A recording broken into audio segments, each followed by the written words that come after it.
Yeah, okay.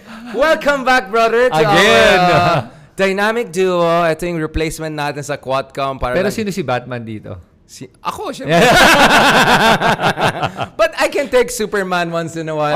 Okay, if I want to take I'm Batman. willing to make that sacrifice. So you're saying that I'm smarter. Batman's always been smarter than Superman. Man of Steel. Ito yung Man of Steel. Yung nakaw, Man of Steel. Kaya talaga yung mga Man of Steel. Let's talk about this. So, speaking of Man of Steel, kanina, finally, ito na.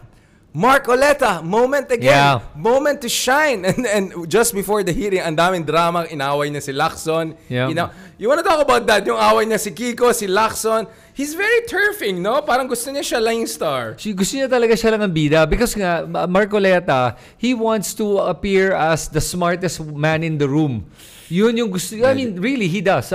Pero alam mo what I didn't like? And maybe, I want you to be the one to talk about what happened with Kiko and Lacson. Yeah. Because I didn't get to watch the entire thing. So it's gonna be hard for me to give a good commentary. But what I will comment about with Marcoleta is this. Napansin ko sa kanya that he would inject these jokes in between the entire hearing. Yung may mga, last mo na yan, Jinggoy, nag-overtime ka na. Tapos nagtatawanan while you're in a very serious committee hearing about corruption that is taking people's lives and our livelihood. Kaya parang, that threw me off and I was off-put by that. Yun ang isa kong commentary on Marcoleta. Ngayon, ano yung nangyari with Lacson and with Kiko? Yeah, first of all, with Mark Oleta, nakita natin nung gusto niya mag-shine bigla nung the whole archiving catastrophe, right? Ganyan kami mga litigation lawyer pero hindi niya alam na may ganitong Supreme Court ka. Sayang lang si Soto if he did a bit better research, which Riza did. Sana he would have shut him down. So, clearly my grandstanding side to this guy. Yes. I think he really wants to prove himself. And biglang todo, hindi ako DDS, guest candidate na ako ng PD lang. May mga ganun drama siya. But anyway, when Blue Ribbon Committee was given to him, ang dami nagtaas ng kilay. Like, what's going on? What's gonna happen here? Especially after everyone saw what happened dun sa the whole archiving drama. Yeah. Diba? In fact, he wanted the whole thing to be dismissed right away. Wala pa nga trial, hindi pa nga siya nag-oath. He's already killing the whole process. Right? So anyway, I've talked to a lot of people who are very worried about him being in that position, and the worry is somehow being manifested according to the critics. Ang nangyari kasi is si Kiko is saying you need really an objective, independent talaga na talagang walang bahid na duda. I'm sorry, but Mark Oleta was clearly with Team DDS nung I don't know how he wants the acrobatics it. Obvious naman na malapit siya sa mga Dutertes and all of that. And kanina nga, nakita natin, the moment na si Soto minention niya, you were appointed during President Duterte. Mr. Chairman, I think bro, I mean, come on. And then sobrang pinapasalita si Jinggoy, ang tagal-tagal. Wait lang, di ba convicted yung isang senator? But anyway, but my point is, and then Lacson, obviously, let's be honest, Lacson also has a pastar grandstanding side to him, except may case siya.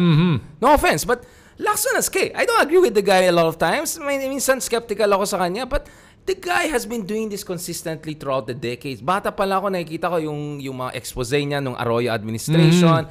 He has a track record of not getting pork barrel, although I'm not saying the guy is like 100% angel. But my point is, siya, kasi may case siya eh. Meron siyang track record sa itong issue na to. So I think for Lacson to naturally be in a kind of a driving seat of a proper investigation, for Soto to call for an independent People's Commission, for Kiko to say, sana yung chairman ay totally unaffiliated with any camp, it's a perfect reasonable thing. So yung nag-react si Mark Oleta na parang iniinsulto niya ako, ganyan. Kaya sabi ni Lacson, inaaway mo ba ako? Like, naging ganun na, nagpikunan na eh. Grabe. And nagkahapon si Kiko rin. So, the thing started really like weird. And now I want to ask you, like, how do you think really he handled the hearing kanina? I love the hearing because I think things came out. But what do you think of Mark Oleta, his handling of the hearing kanina? So far, mukhang he's allowing the DDS-affiliated senators to really shine. Right? Well, no problem. Listen, as long as may ma-expose, I'm good with it. But I've always been a skeptic. I'm going to be observing. I'm actually going to watch that entire 5 hours. hinimay ko na nga, inumpisahan ko na, pero I've only finished about an hour. Yun yung si Jinggoy na yung nag-interpolate. So dito... Galit na galit si Jinggoy, no? Oh, yeah. The moral outrage. Pero sinasabi ko yung moral outrage. So ironic eh. Kaya that's what I'm saying. Like, that's why I really look at this thing as an entire circus, because you have people that do not have the moral authority to be doing this whole investigation where they themselves are crusade. Right, this crusade. I mean, look at Bongo trying to now paint a picture na wala akong kinalalaman sa flood control. Hindi ko alam kung sino itong Diskaya na to. Well, we all know, just came out nga, that Bongo's family actually partnered with the Diskayas for a flood control project where they got like what, 800 million pesos or something. You can fact check me on the amount. There are a couple of articles on that. Yeah, right? so parang please naman. So yun lang yung sa akin na nakaka-insulto na sa like Ronald would say, sa kabobohan ng ating mga kababayan na kawawa naman tayo. Hindi naman tayo, bobo na nga tayo, hindi naman tayo ganun kabobo siguro. Wag naman tayong tinatrato na parang ganun ba tayo ko lahat kamangmang? Na ganun sila maggawa ng mga investigation. Yun lang. But, having said that, I'm glad a lot of the things that Diskaya, with Diskaya is coming out. Let's talk about Diskaya. I mean, first of all, parang new look siya.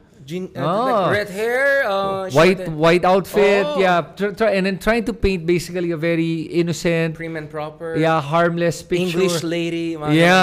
Parang ganun yan eh. Pero what was revealing was what she said. Alam nyo, yung mga sinabi ni Diskaya. Number one, una dinenay niya na, weird nga sinabi niya. Sabi niya na, I only represent Alpha Omega, that company. Yeah, but you have 9 companies, right? Exactly. But yes, we do. Pinaamin ni Jinggoy. So, umamin din siya. And then, dito yung nakakagulat nung sinabi niya that how many projects, flood control lang have you guys done since 2022? She goes, I think around 400. Yeah. How do you do 400 flood control? Tapos 200 lang personal nila ang max? Or 200 ang personal niya. So 400 flood control projects, that's over 100 a year. That's an insane amount. Okay? Nationwide. So tinanong, ano ba? I disagree with you. You know why? Did you watch yung asawa niya yung tinanong sa kanya? Yung sabi nung, diskarte lang yan. Hindi mo naman kailangan mag-engineer. Kasi bookish daw mag-engineer. Yung mga...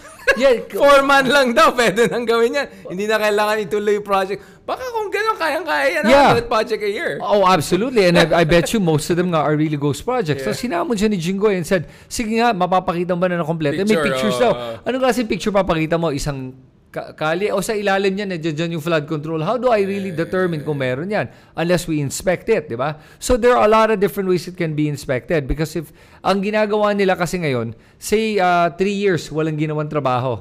On the 4th year, gagawin na, tatakpan na nila. So hindi mo na makikita kung nagawa yung first 3. Makikita mo yung 4th bayad, nagawa. Paano yung first 3? Wala na. So yun yung problem natin. And then, not only that, pag tinignan mo how many bids they got. So 400 plus bids dun sa Alpha Omega lang? No, for Alpha Omega. 400 bids. Kasi 400 projects. No. 400 projects in total. Yes. Pero Alpha Omega had 400 bids. She said they only won 73. Except that's not the only company. So once you bring the other companies, they did more than 400. Yes. So, yung sinasabi niya, tinanong sa Alpha Omega. Kasi she was trying to make it look na, natatalo naman kami sa mga bids. So, binuking siya. Except meron din kang ibang companies na nanalo ng bid na yan. Kaya nga naging 400 pa rin. Yeah, so ang punto naman nun, yung sinabi nga niya, sabi, tinatanong namin sa'yo, tinanong ni Jinggoy, sabi niya, ang tanong dito ay, nung nagbibid ba yung Alpha na natalo yan, may mga sa 9 na companies mo, may nakasabay bang bid yung 9? Ay, yes po. Madalas po. So, kung natalo yung Alpha Omega, nanalo siguro St. Timothy or St. Gerardo, kung ano pang mga kumpanya mo. So, panalo ka pa rin. Yun ang punto. That looks like a rigged bidding. Parang sila, sarili mong companies na nag-outbid exactly. each other. So, obviously, I know what my other company is gonna bid and then the other one, kumbaga, there's collusion. Yeah. So, talagang there's something really wrong with the system. And she's making it look like, what's wrong with an honest business? Masama bang yumaman na negosyante? Oo, masama kung ganyan ang ginagawa mong negosyo. Na collusion, corruption, panggagago, and not fulfilling the project the way it should be done. So, there's so much that we have to unpack with this one na sana talaga makita sa Senado. But that was it. That was the big one. We'll talk about this more. But just at this level, Una for me, the date lines were important na una kasi pinapalabas niya na, hindi, tatay pa lang niya, contractor niya. So, pinapalabas na mayaman na sila matagal. And then mamaya, hindi, kung 20 years ka naman sa business, normal naman maging billionaire, basically yung sinasabi niya. And then later on, so ano ba talagang, hindi, mga local lang kami 2012. And then, thanks to Bato. Ayun. This is where I love Bato. Like, that guy is always, para siya yung kay Jonathan Morales. That guy really drops bombs, no? Para, no. What exact year did you start doing this? Mga around 2016. You have to be sure. You're on the road. Sabi niya, 2016 to. Biglang gumanon si Bato. Tapos si Soto saw his opening, di ba? Biglang pumasok si Soto, di ba? And then Soto eventually brought it to, di ba, kayong na-appoint ni Duterte, ito yung DPWH na in charge ng clearing itong mga contractors, di ba? Biglang si Marco Neta, okay, I think you have your talk. Doon pa. I think that part for me, that was the highlight. Kasi parang feeling ko, the dateline matters eh. Of course. Kasi we have to understand kailan nagsimula itong bonggahan na flood control and all. And we know it really started in the Digong administration. Yes. You can just see the numbers eh. Yes, lumala siya in the recent years. And that's why I'm critical of the current administration. But what I'm saying is, at least BBM is admitting it and trying to do something about. But etong negosyo na ito ay nagsimula talaga 2016, grabe. I want to add na although may corruption talaga throughout history, you're right Richard, that lumaki talaga to at lumobo to nung panahon ni Digong. Why?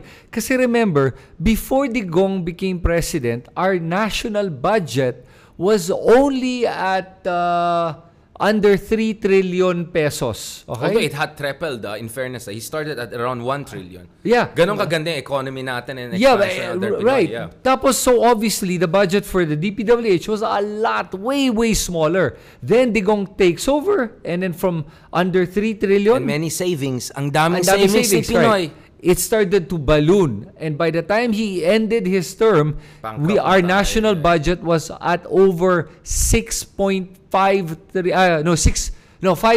trillion. Mga ganon. You can fact check me. Our debt to GDP almost, doubled or something? Mga 20-30% lang pa na ni Pinoy. Okay, yeah. So the debt to GDP plus, for those that don't know, I'll give you absolute numbers. The worst part was, yung utang natin, ng utang ng Pilipinas, was around 6 trillion or less. Tapos by the time Digong left office, it was over 13 trillion pesos, over double.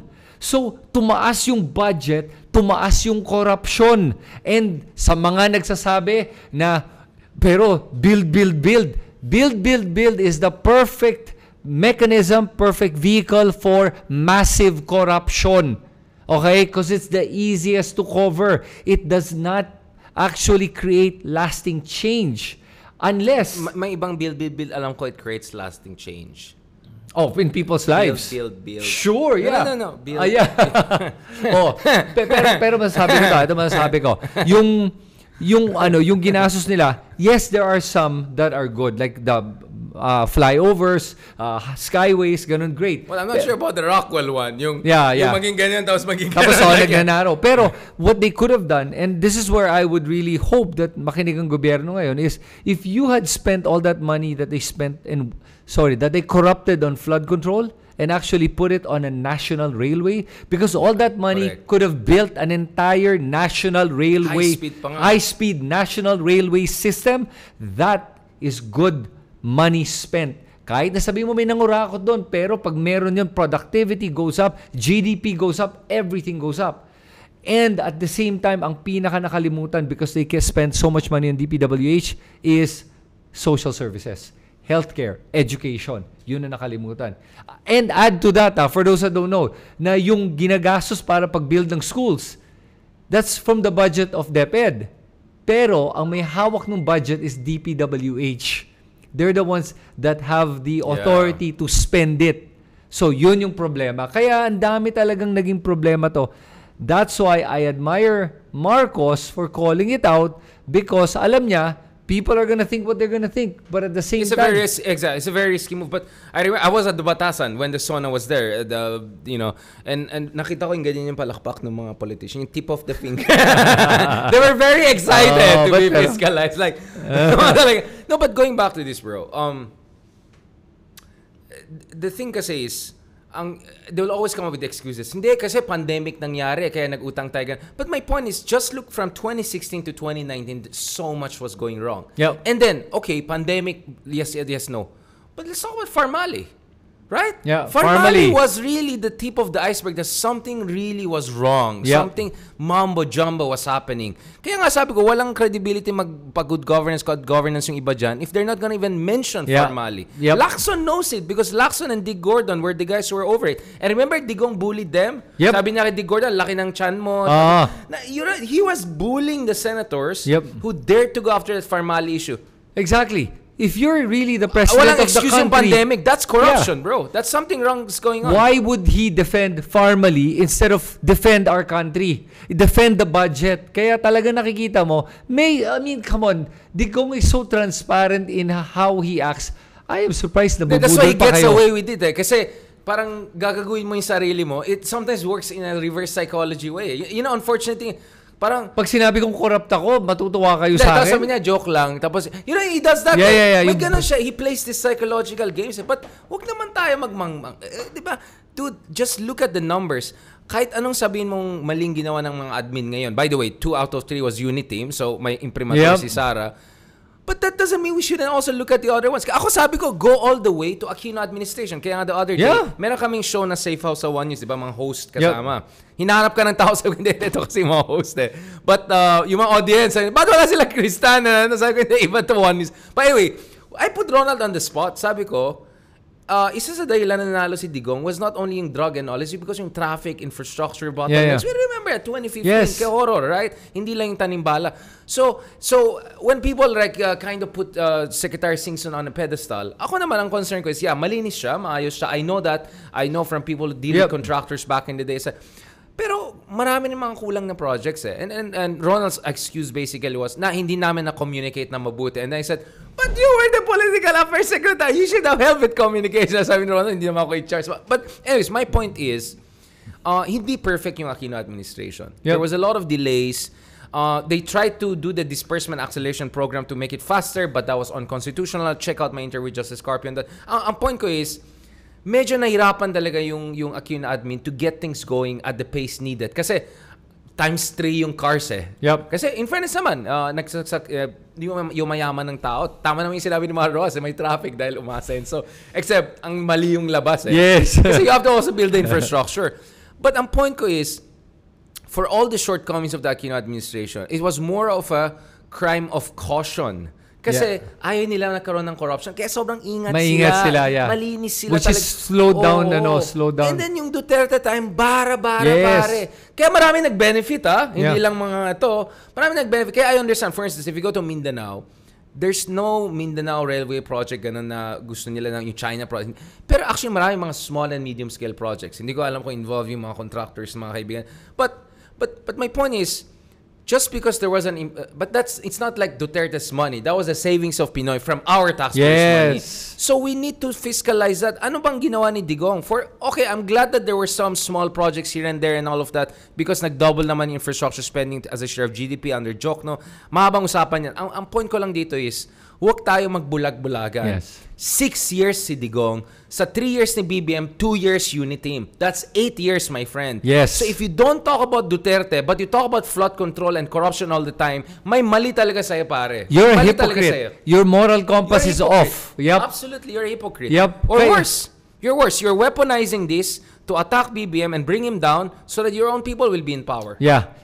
Basically, you're only watching out for the certain self-interest. Yun eh. And that's why ako nga, ang hirap talaga na seeing what's happening now, for me, bottom line people, please talaga, just use kahit a little bit, 10% of your brain, you can see right through all the BS that all of these politicians are doing. And lahat tayo dapat nagsasama-sama tayo dito. Taong bayan, nagsasama-sama tayo dito against all the politicians. Wag na nating sinasanto tong mga to at pinaninindigan at pinaglalaban sila. Because are you benefiting from it? I mean, unless you're benefiting, baka maintindihan ko pa. Pero if you're not, what are you fighting for? Really? What are we fighting for? Ako, obviously we're not part of the political elite. And that's why we have to speak out for the people that cannot speak out. And if sometimes we criticize some politicians than others, hindi namin kasalanan na mas palpak sila or mas masama sila. Nagkataon lang na mas malinis si Risa. Mas malinis si Len. Kasalanan ba natin na wala silang ginawang mali? Kasi baka Richard Duterte ka na Duterte. Kasi 8 years out of last 10 years ay Duterte ay nasa poder. Right? And marami silang mali. So, kasalanan ko ba to point it out? Yeah, and I'm gonna add, that... nag-gaslight kasi tayo nag-gaslight tayo What was weird for me, was nung binanggit nga nila na, labasan na yung baho ng mga Zaldico daw. Pero, apparently, if I remember correctly, was it the Dutertes had a project with Zaldico? If it wasn't again, fact check me guys, I'm not sure. We're doing this live kaya... Let's be honest, a lot of these so-called trapos or whatever, they didn't pop up out of nowhere in 2022 lang. They were there for a long time, right? Exactly. Kasi for example, the DepEd laptop issue was from 2018. Yeah. Okay? That laptop scandal. If I'm not mistaken, number one, that was Duterte's administration. That was Duterte's DepEd secretary. And then Sara took over as DepEd secretary. And then suddenly... Pero magkasabot sila doon. And then now, bigla na lang sinasabi ni Sara Duterte na, si Zaldico may kasalanan yan. Alam ko lahat yan ang baho niya. Paano niya nalaman? Tapos pag tinignan mo yung connection, may connection si Zaldico sa mga Duterte. Because that's where he also made a lot of his money.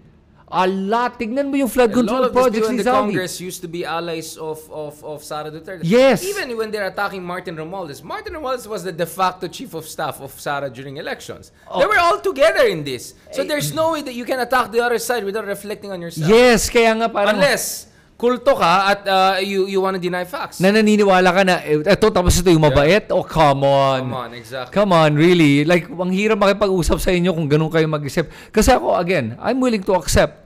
Corrupt tawag natin dyan. We agree on that. Agree ka din ba that ito corrupt din? Hindi mo matawag si Duterte corrupt. Then I cannot be your friend.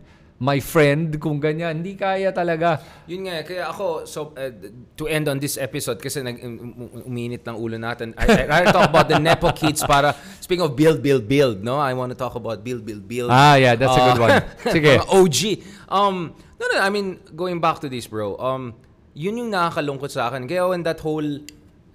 unfortunate Sub-Sahara thing happened, I really realized this is getting scary. Alam mo bakit? Not only for myself, na parang you have the Dutertes and there are these politicians who are so good in exploiting regionalism, tribalism, na basically the idea is that either you're with us or with these enemies from Imperial Manila, ganon. And they make it an identity politics issue. And that's what allows corruption to fester. Because once you make it about us versus them, wala nang accountability. You know what? I can say that I'm from the North. I was almost born in Marcos Highway. Most of my life, I heard from people, not my own parents, in fairness, na Marcos was this, Marcos was that. And in fairness, Marcos Sr. brought a lot of infrastructure, electrification, because Ilocos used to be one of the poorest regions of the country in the 1950s and 60s. And then, grabe yung boom. Siyempre, Marcos took care. But I said, that shouldn't blind us to the Marcos Sr. dictatorship. Yes. And how he basically effed up the rest of the country. Yep. For every good thing he did in Baguio, because Baguio was really nice in the 70s, 60s, up to 80s, before the earthquake, 1990. And yes, he brought electrification infrastructure. Pero wag naman tayong tribalistic na we just defend him. So ako, I'm a proud Ilocano who's proudly critical of Marcoses. From get-go. Yep. Right? Get-go. But I give credit also where credit is due. That's why I think, people see where... People who really use their brains see where I'm coming from. So, sobrang nalulungkot ako when I see people defending Duterte just because, atin to, pre. Right. Kahit alam mo naman na kasama naman sila eh. Sila nga nasa poder eh. Diba? And then they'll play these games na, pero mas malaki kasing budget ng flood control yung last year Yeah, dude, but nevertheless, 2016, 2017, 2018, 2010, mga Diskaya pumasok sa 2016, that already tells you everything. Na itong modus operandi na yan, which creates all of these Nepo kids we're gonna discuss later on, all this build, but beneficiaries, this is a digong legacy. Yes, ito it yung is. legacy ng Duterte administration, pare. Yeah. And if you really care about the Philippines, you'll go beyond this. Ako, ang daming galit ng mga dilawan sa akin because I also call out. Like parang, I also call out. Sabi ko, Aquino, ang dami niya mga shortcomings. Yeah. Even si Ronald, I put him on the spot. Sabi niya, ito yung kakulangan niya. Nag-back and forth kami. Binuli ko rin siya eventually. Bilib ako. Good job, It takes. No, but even with Pink Movement, ang dami kong criticism. Like when Bam and Kiko joined majority, come on, I was throwing shades at the Bam kanina lang. I don't know, siguro kulang lang ako ng tulog. 'Di ba sabi ni Bam dun sa Esquire magazine niya, dumadami na tayo, wag kayong mag-alala. Sabi, dumadami kayo sa majority ni Cheese. So I do those things, right? So I'm sorry, hindi ako kulto, right? I am my own guy. So nakakalungkot when I see people nagbubulag-bulagan when obvious yung facts screaming in your face. There's a 2019 report by Philippine Star na they tag at 300 billion pesos flood control scandal. 2019. This is before pandemic. Yeah, that's right. Guys, just go out and Google instead of watching these idiots na mga propagandists na bayaran. If you don't believe us, go ahead. At least check it out. Use your brain.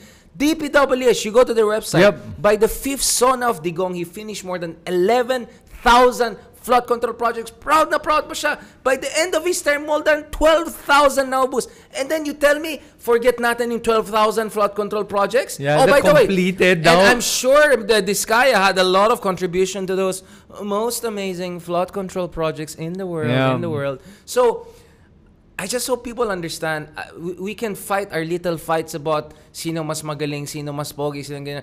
But guys, if you really care about our country, wag tayo magbulag-bulag. Let's not allow politicians use us. And let's not allow these politicos kanina sa Senate hearing na biglang pag ang topic 2016 or Duterte, biglang iniba. Let's talk about 2022 to 2025. That sounds very convenient to just completely overlook 2016 to 2022 when 2019 pa lang the COA and others were flagging 300 billion pesos in questionable fraud control project. We are talking about Farmali, we're talking about all sorts of different shenanigans. So wag sila magmaganda. I had Apa Ongpin, Executive Secretary of Makati Business Club, on my show the other day. Alam mo, the business committee, para sa kanila, Duterte are the most corrupt administration na nakita nila. Way worse. Kaya nga, weirdly, parang impressed sila kay Marcos. But parang ako, I'm not that impressed with Marcos, but I can see where they're coming from. Well, again, when you come from such a low base, starting point, everyone starts to look good. And that's the bottom line with this one. And you look good, brother. So let's talk about the Nepo kids on the next episode. Ito na, let's talk about people who look amazing people, wonderful people, beautiful people. On that note, thank you very much on this latest episode of Batman meets Superman. Talk to you soon, guys.